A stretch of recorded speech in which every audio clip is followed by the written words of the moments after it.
Olá, tudo bem? Na aula de hoje o tema será sobre bens. Eu comentei na minha primeira aula que a parte geral do direito civil ela tem como base três pilares. O pilar número 1, atrelado a pessoas. O pilar número 2, atrelado a bens. E o pilar número 3, a matéria fatos jurídicos. Então, pessoas, bens e fatos jurídicos. Nas aulas anteriores, nós estudamos pessoas. Terminamos a última aula com domicílio.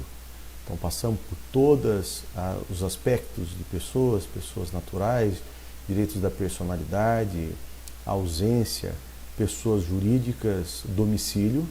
E agora, o próximo tema, o segundo pilar, bens no Código Civil, que vai do artigo 79 até o artigo 103. Tá? Então agora o foco do nosso estudo é do artigo 79 ao artigo 103, matéria de suma importância com os bens. Antigamente, o Código Civil de 16 deixava uma confusão muito grande, porque ora utilizava a terminologia coisas, ora utilizava a terminologia bens. Com o Código Civil de 2002, tal indefinição terminou e temos hoje, de uma forma acertada, organizada, na parte geral, a temática bens e na parte especial, coisas. Né? Direito das coisas, que vai do 1196 ao artigo 1510, no livro 3 da parte especial do Código Civil. Tá? Então, bens, a palavra bens, como eu já vou daqui a pouquinho passar, significa bonum, que significa felicidade, bonum do latim significa felicidade e contentamento.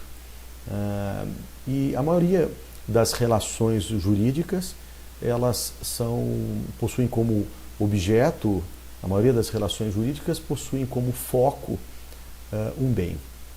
Tá? Dentro do direito das obrigações vai ficar muito claro isso no direito das obrigações, em que eu tenho um sujeito ativo, um sujeito passivo e uma relação entre esse sujeito ativo e sujeito passivo, ou pluralidade de sujeitos ativos, multiplicidade de sujeitos ativos e sujeitos passivos, com bens, ou obrigação de fazer, não fazer, dar coisa certa, incerta, que seria aí o primeiro livro da parte especial do Código Civil. Tá? Então, nós vamos falar agora a essência, a estrutura do tema bens, tá? Que vai nortear aí do artigo 79 ao artigo 103 do Código Civil. Então, tá aí, todo direito tem o seu objetivo, né? O seu objeto, a sua intenção, e que geralmente ela gira em torno de bens. Não é? São pessoas e bens. Então, geralmente, esse núcleo do direito ele tem como foco a palavra bens, em toda a sua grandeza, que a gente vai falar aqui no Código Civil, a divisão estabelecida com o bem de família, os bens de família que foram deslocados para a parte especial, os bens reciprocamente considerados e os bens considerados em si mesmos. Não é? Há uma divisão no Código Civil em bens considerados em si mesmos, bens reciprocamente considerados, e eu ainda insisto nos bens de família, muito embora deslocados para a parte especial do Código Civil. Bom, então, como falei, a palavra bem deriva aí de bonum, que significa o bem-estar, a felicidade. E é exatamente isso. Toda pessoa que adquire um bem, toda pessoa que compra um bem, se sente feliz, em tese, né? No primeiro momento a pessoa se sente feliz, e aí é que nós temos aí o direito, o envolvimento do direito propriamente dito. Eu tenho o conceito de bens aqui, o que são bens, né? E eu colocaria esse conceito do Agostinho Alvim, que bens é tudo o que tem utilidade econômica e o que é suscetível de apropriação pelo homem. Não é? Então, essas coisas materiais, coisas imateriais, não é? Que podem ter essa utilidade física, a utilidade ideal, como objeto dentro de um direito subjetivo. Não é? De uma forma simples, o Clóvis Bevilacqua também fala que são valores imateriais, valores materiais que servem de objeto nas relações jurídicas. Tá? Então, bens são objetos materiais ou imateriais que servem como centro, como núcleo das relações jurídicas. Tudo aquilo que é possível de apropriação pelo homem. Tá bom? Bom, ainda na sequência, eu tenho aqui a palavra muito utilizada como o plural, não é? Como coletivo de bens, a palavra patrimônio. Tá? Então, o sentido amplo da palavra bens é o patrimônio. Tá? Então, é o conjunto de bens. Né? Então, tanto faz aí, bens corpóreos ou incorpóreos, como daqui a pouco eu falo, mas nós chamamos de patrimônio, bens móveis, imóveis, consumíveis, inconsumíveis, fungíveis, infungíveis, singular, coletivo, tudo isso nós chamamos de patrimônio. Tá? Coisas comuns eu coloquei que não são possíveis de apropriação pelo homem, como exemplo, o mar, o ar atmosférico, não podem ser objeto de relações jurídicas. Então tem algumas coisinhas que não podem ser objeto objeto de relações mesmo jurídicas, como as coisas sem dono também, porque nunca foram apropriados, nós chamamos de res nullius, tem a proteção no direito ambiental. Coisas móveis também abandonadas, as res derelictas, também não estão sujeitas aí a um objeto propriamente dito, como das relações jurídicas. Bom, é importante também a gente ter a dimensão dessa divisão do Código Civil com essa classificação do Código. Não é? A primeira parte, como eu comentei, bens de família, não está mais no Código Civil na parte geral. Ela foi modificada. No Código Civil de 16 ela estava na parte especial, na parte geral, desculpa, e depois com o Código Civil de 2002 ela foi deslocada para a parte especial. Eu particularmente gostava do formato anterior, respeito à mudança, mas eu sempre comento com os meus alunos que eu acho importante o comentário, mesmo que ainda superficial, no início do estudo do direito civil, porque é aqui que a gente consegue fechar alguns quebra-cabeças. Então eu vou fazer o comentário de uma forma superficial e depois, mais adiante, também na parte especial, que é o local hoje mais adequado no entendimento aí dos civilistas da atualidade. Tá ok? Existem os bens considerados em si mesmos, que eu vou falar, toda a classificação, e os bens reciprocamente considerados. Bem principal, bem acessório, as pertenças, as benfeitorias, os bens públicos e por aí vai. Tá bom? Então a gente vai começar agora a falar sobre bens considerados em si mesmos. Eu vou inverter aqui a ordem, eu vou seguir primeiro o item 2, bens considerados em si mesmos, depois bens reciprocamente considerados e depois bens de família. Tá? Bom, bens imóveis, ficou um pouco pequeno talvez aí a letra, né? Mas os bens imóveis são aqueles bens que não podem ser levados de um lugar para o outro. Vamos fazer aqui primeiro a explicação, depois eu volto no slide. Os bens imóveis são aqueles que não podem ser levados de um lugar para o outro, não podem ser deslocados de um lugar para o outro, porque altera a sua essência, altera o seu conteúdo econômico. Tá?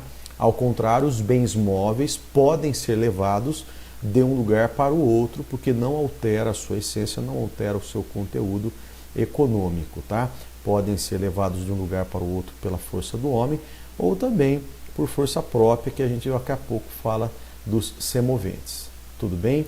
Bom, então voltando aqui, desculpa, dependem os bens imóveis de escritura pública, né, e registro. Né? No direito civil brasileiro, os bens imóveis para a aquisição dos bens imóveis, nós vamos estudar também em direito das coisas, que o artigo 1227 do Código Civil fala que só o registro, né?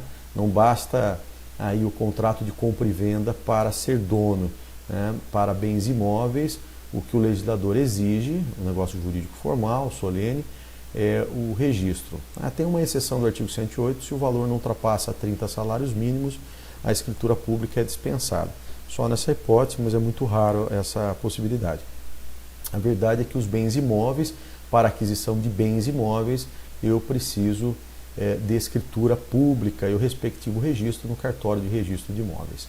Então, de novo, roubando aqui um conceito do mestre Clóvis Bevilacqua, né, que os bens são essas coisas que não podem ser removidas de um lugar para o outro sem a sua respectiva destruição. Como disse, os bens imóveis são formais, mas solenes, e para a sua venda, para a sua alienação, a necessidade de concordância da esposa do vendedor. Tá? Então, ela assina junto, isso outorga uxória ou o consentimento marital para a venda, salvo se o regime da separação total de bens. A gente vai estudar depois também em momento oportuno. Para os bens imóveis, os prazos são mais dilatados, né? Nós vamos usar uma aula inteira para falar de uso capião. E temos aí 9 espécies de uso capião constitucional, rural, urbano, extraordinário, ordinário, estatuto da cidade, individual, coletivo, indígena, pelo abandono do lar, o extrajudicial. Então a gente tem uma porção de espécies de uso capião com prazo mais dilatado é o de 15 anos. Tá? Os bens imóveis também, o direito real de garantia é a hipoteca, no caso dos móveis é o penhor, e os imóveis também são sujeitos aí, em caso de compra e venda, ao ITBI, que é o Imposto de Transmissão sobre Bens Imóveis. Né? Já os bens móveis estão sujeitos ao ICMS. Tá? Então essas são as principais diferenças entre bens móveis e os bens imóveis. Bom, há uma diferença, uma classificação entre os bens imóveis em que fala dos imóveis por natureza. Não é? Os imóveis por natureza nós chamamos o solo, não é? A sua superfície, não é? Já o subsolo, o espaço aéreo, é imóvel por natureza. Não é? Tudo que no solo se adere, tudo que no solo se junta, nós chamamos aqui também de imóvel por acessão. A acessão é justaposição, colocar uma coisa em cima de outra. Não é? Imóveis por acessão natural, um exemplo, as árvores, não é? Os frutos, que são chamados acessórios. Então, acessão natural que veio por força da natureza. E também tem os imóveis por acessão artificial ou industrial, como queiram, que é produzido pela mão do homem, né? Pela força do homem. Um exemplo aí, as construções e as plantações. Então tem imóveis por natureza, que é o solo, né, a superfície, imóveis por acessão natural, que vem da natureza, e os imóveis por acessão artificial ou industrial, que é produzida pelo trabalho do homem.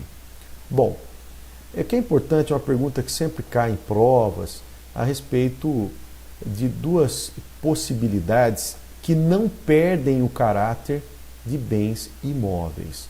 A primeira hipótese, eu vou começar pelo B aqui.